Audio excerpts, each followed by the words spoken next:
Parashakti movie review. ఇది streaming on Zee5 అండి. తెలుగులో అవైలబుల్లో ఉంది. Hello hi all, welcome to PRP Deo productions. మా ఛానల్కి కొత్తగా వచ్చిన వాళ్ళు సబ్స్క్రైబ్ చేసుకోండి. ఈ మూవీ చూసిన తర్వాత నా ఒపీనియన్ చెప్పాలి అంటే నాకైతే పెద్దగా నచ్చలేదు భయ్య.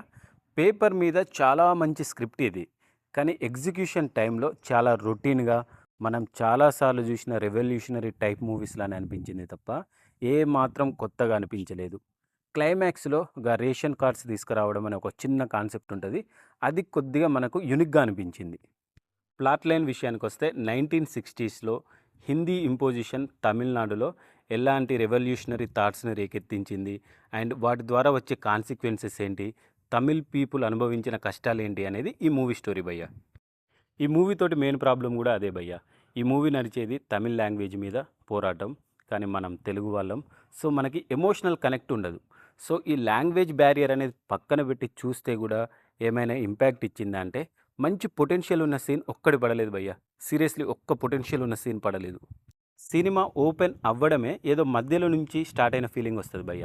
ఎందుకంటే సినిమా ఓపెనింగ్ సీనే రైల్వే ట్రాక్ దగ్గర జేఎం రవికి అండ్ శివకార్తికేయన్కి డైరెక్ట్ కాన్ఫ్లిక్ట్ అన్నమాట.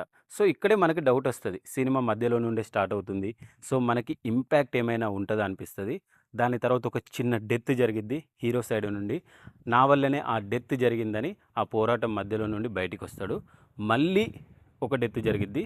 సో ఈ డెత్ వల్లనే నేను మళ్ళీ పోరాటంలోకి వస్తున్నా అంటాడు. సో నేనున్న డెత్ జరిగిద్ది, నేను లేకపోయినా డెత్ జరిగిద్ది అనే విషయం మీదనే పోరాటంలోకి వస్తాడు. బట్ దీన్ని మనం ఎమోషనల్గా ఫీల్ అవ్వాలి కదా, అది వర్కౌట్ అవ్వలేదు. ఇక శ్రీలీల క్యారెక్టర్ అంటే ఉన్నంతలో బాగానే చేసింది భయ్య. ఇన్ని రోజులు శ్రీలీల చేసిన క్యారెక్టర్ల కంటే ఈ క్యారెక్టర్ కొద్దిగా బెటర్. ఆమె కూడా క్లైమాక్స్లో ఆ రేడియోలో మాట్లాడేది కొద్దిగా పర్లేదు, ఇంపాక్ట్గానే కొద్దిగా ఓన్ చేసుకొని మాట్లాడిన ఫీలింగ్ వస్తుంది.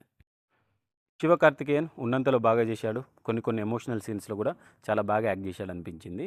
బట్ ఈ సినిమాకి మేజర్ ప్లస్ ఏంటంటే జేఎం రవి. నెగిటివ్ క్యారెక్టర్ కదా మేజర్ ప్లస్ అంటారా? కాదు భయ్య. జేఎం రవి ఎప్పుడు కూడా ఆ క్యారెక్టర్, ఆ లైన్ అనే దానికి కిందికి దిగదు. సో నేను తమిళ్ వాళ్ళ వల్ల నాకు ఇలాంటి అన్యాయం జరిగింది, మా డాడీ కూడా తమిళ్ వాడే, సో నేను కొద్దిగా కరిగిపోతా, వాళ్ళకి ఎదురుగా నిలబడకుండా భాషతోటి కలిసిపోతా అనేది ఉండదు. క్లైమాక్స్ వరకు విలన్లానే ఉంటాడు. ఇది చాలా ఇంపాక్ట్ఫుల్గా అనిపించింది. ఈ సినిమాలో మేజర్ ప్లస్ ఇంకోటి ఏంటి అంటే టెక్నికల్ ఆస్పెక్ట్స్లో మనకి ఆర్ట్ వర్క్ భయ్య. మనకు 1960s ఎరాని ఎలా ఉంది, ఆ కలర్ గ్రేడింగ్ కానీ ఆ సెట్ పీసెస్ కానీ చాలా బాగా వర్కౌట్ అయినాయి. ఇక డైరెక్షన్ విషయానికి వస్తే సుధా కొంగర, ఆమె స్క్రిప్ట్ రాసుకోవడం చాలా బాగా రాసుకున్నారు. ఫస్ట్ హాఫ్ వరకు కూడా ఓకే పర్లేదు అని అనిపిస్తుంది. But second half lag pro max ఉంటుంది భయ్య. మళ్ళీ ప్రీ క్లైమాక్స్లో తమిళ్, తెలుగు, కన్నడ, మలయాళం వీళ్ళని కలిపే విధానం కొద్దిగా బెటర్గా అనిపించింది. అండ్ అంతకు మించి ఆమె పెద్దగా ఏం చేసిన ఫీలింగ్ రాలేదు.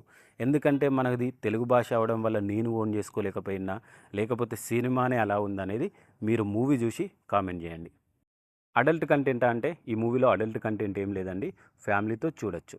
That's it for the review అండి. ఇలాంటి మరిన్ని మూవీ రివ్యూస్, అప్డేట్స్, రికమెండేషన్స్ కోసం మా ఛానల్ని సబ్స్క్రైబ్ చేసుకోండి. Thank you so much. Love you all.